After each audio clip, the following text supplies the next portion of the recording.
William Downey moved to the Forks in 1849 with the help of a Kanaka guide named Jim Crow.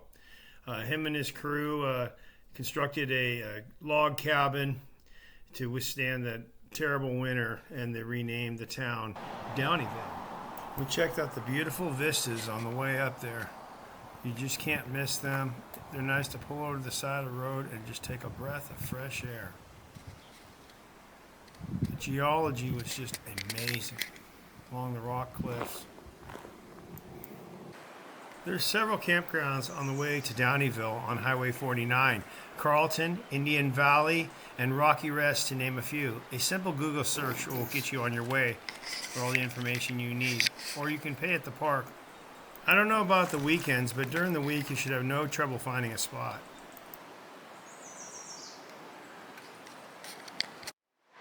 We continue to make stops along the way just to take it all in.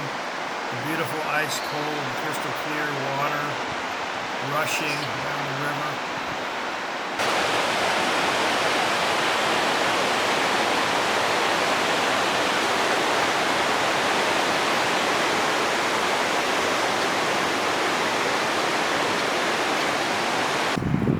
I bet there's a story behind that.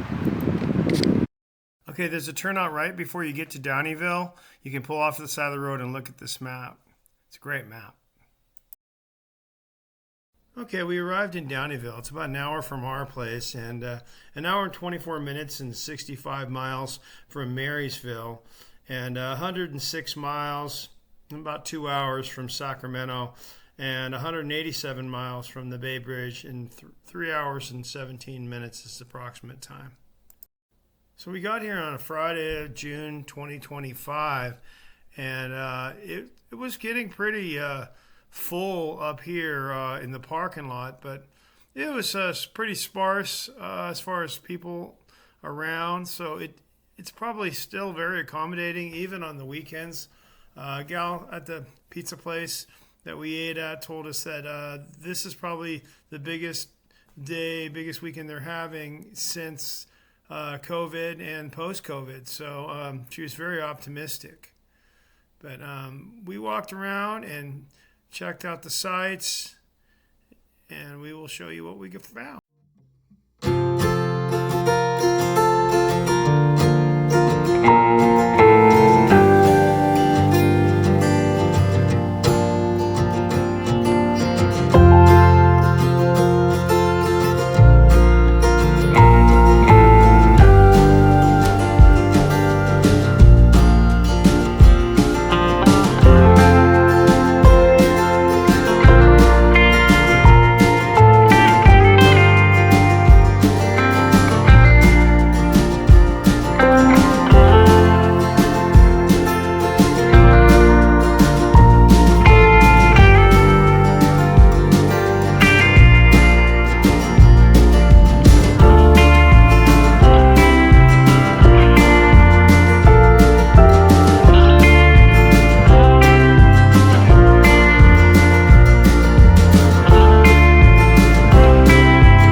The man on the bridge pointed out that you could see the fish from the bridge with the naked eye, but I couldn't pick him up with the camera. Can you see him?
Although I got there before they opened, the visitor center would probably be the best first stop. And although I'm not a mountain biker, Downieville is known around the world for its mountain biking. This is an Ingersoll Rand motor from the Gold Rush. It's probably used to run a stamp mill. So it's right there in the middle of town so you can see it. Pretty awesome piece of equipment. Now, that's some yard art there.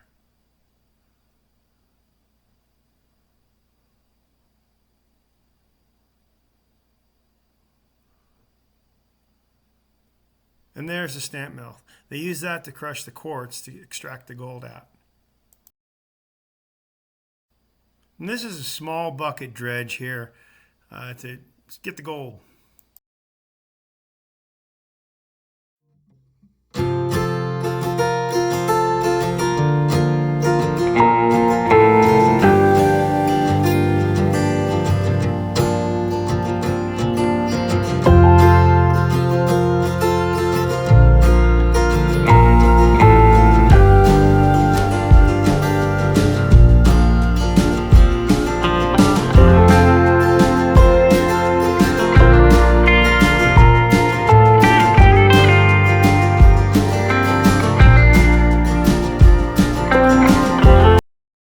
So Downieville is not only a beautiful place to go, it's a pretty compact area. So somebody that's semi-disabled shouldn't have too much trouble getting around here and seeing what Downieville has to offer, especially if they've got somebody with them.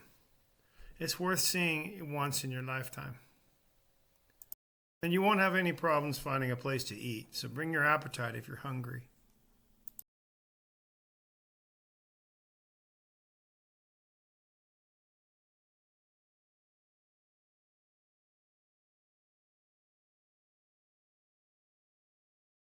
We like the humor in the signs on the walls. There's just a character everywhere when you go through Downieville.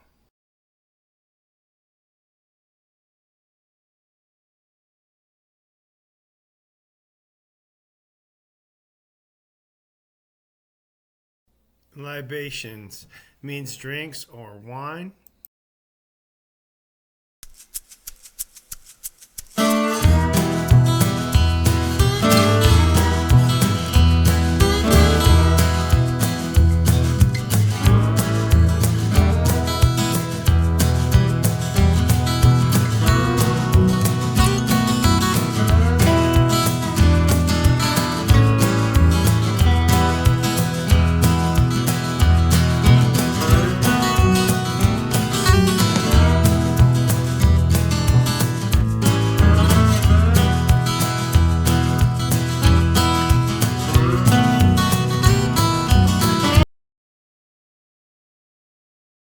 And for me, I just want to keep coming back.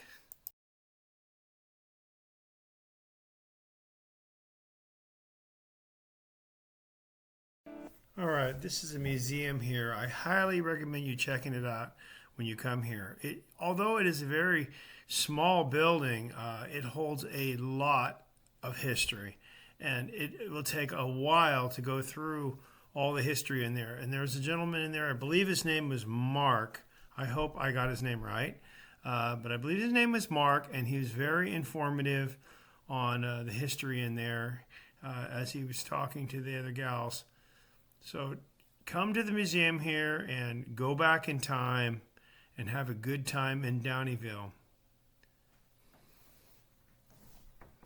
There's just so much to see in here. I tried to roll the camera kind of slow so you could just take it in.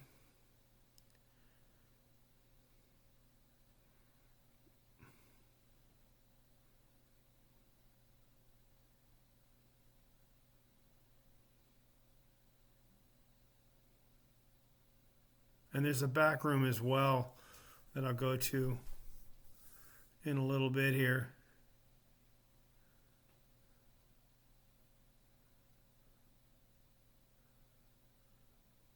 But all these people with pictures on the walls, I don't know who they are. So the mystery is all yours to go to Downieville and find out the history of these people. I know these are 19th century baby buggies hanging on the ceiling.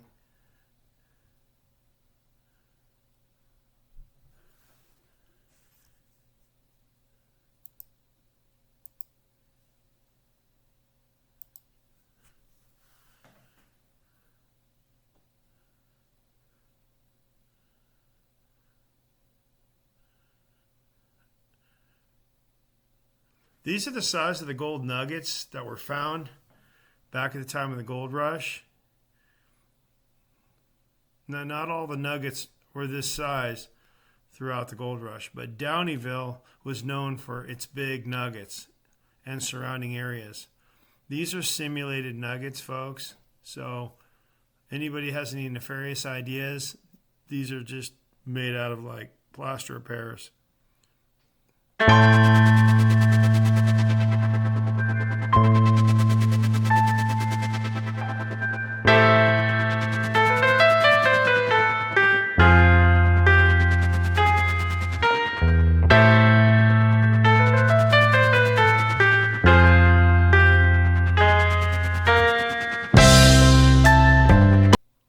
Yeah, and this nugget here, if this was real, I'd be running out the door.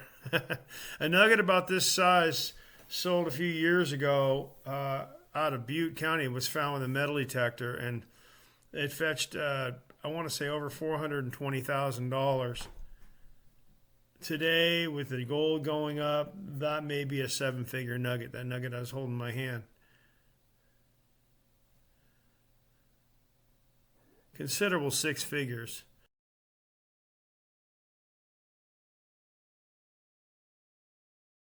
Later in the year, when the river drops, bring a pan with you. Try your luck. The locals will show you where it's safe to still pan. And they're very nice people, too.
Guard dog.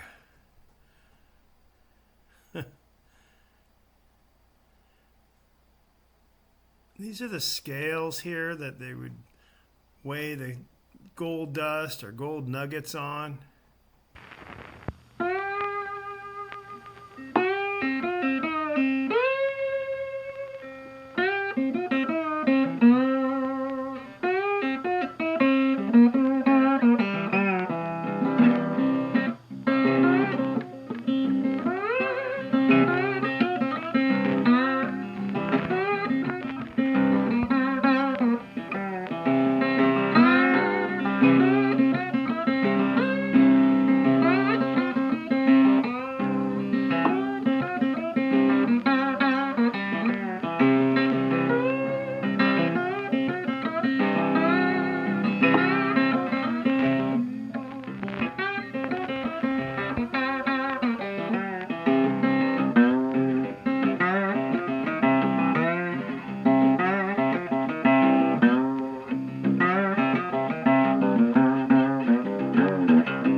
Just knowing that, there was hundreds of thousands of men and women, mostly men, up in these mountains, in these streams, just searching for a better life and to strike it rich.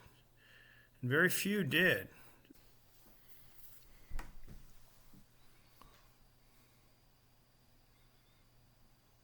But the dream of finding those gold nuggets, and there was more nuggets back in 1849 than there are today. They're still out there, and there's still a lot of gold out there. But I think the nuggets are probably few and farther between and harder to find. It must have been just incredible, the people that walked up on these rivers for the first time to find virgin gold in the rivers. Now, I truly believe that they've only gotten 10% of the gold out of the ground. But that being said, what kind of equipment will it take to get it out, and how much digging will be involved in mining? The easy gold it's pretty much picked out. But there are claims up in these mountains that have been claimed for decades and decades that are still very rich. And the families have handed them down, and they're not going to give them up. And they'll protect those claims. So be careful when you go out panning or sluicing, wherever you go. Make sure you're not on somebody's claim, or you ask for permission.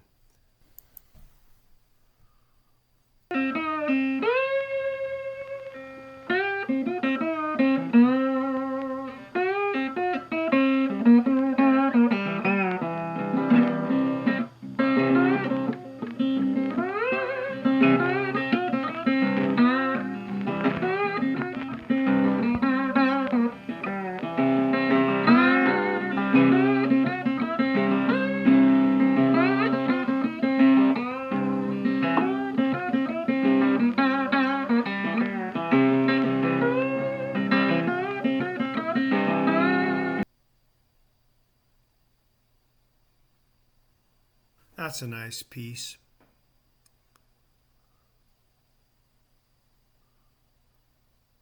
Now to the back room.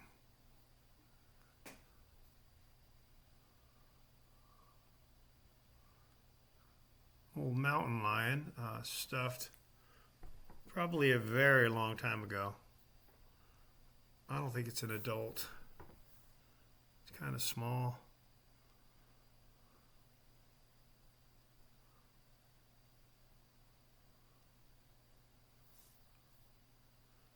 Looks like some mining equipment along the wall there.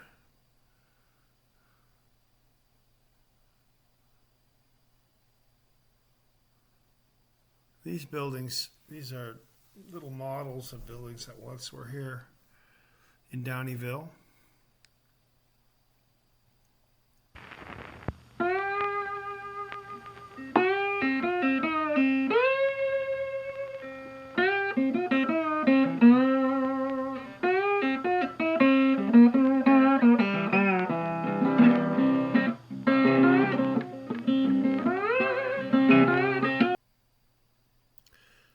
This was a town in 1900.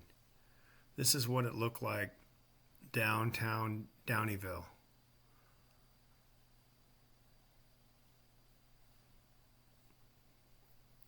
This is what Mark told me. This is what the town looked like in 1900. I don't ever slow up, no I don't take shit. I got no love for the fakeness. If you wanna play tough and wanna hate this, I'll always show up. I don't ever slow up.